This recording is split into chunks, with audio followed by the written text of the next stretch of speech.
லட்சி அவன் பூச்சிங்க லட்சி வந்து பாரு லட்சி அவனை பாரு அவனை பாரு என்ன பண்றான் பாரு என்னடா பண்ற அண்ணே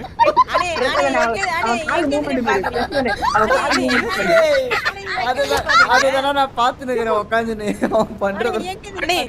என்னது நான் பாரு அவன் பண்றது பத்தி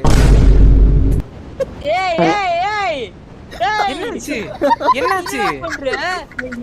என்ன சொல்ற என்னாச்சுடா நீ எப்படி நீ அப்படியே பண்ற புடி அண்ணே என்னாச்சுன்னு சொல்லுங்க அது என்னன்னு சொல்லுங்க அண்ணே சின்ன ஐஸ் கட்டி பிறக்க போகுது இருங்க அது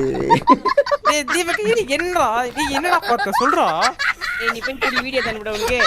இல்ல அப்புறம் லைவ்ல பாத்துட்டு விடு தப்பாக்குதுண்ணா இந்த வீடியோ பிடிச்சிருந்தா மறக்காம சப்ஸ்கிரைப் பண்ணுங்க மக்களே.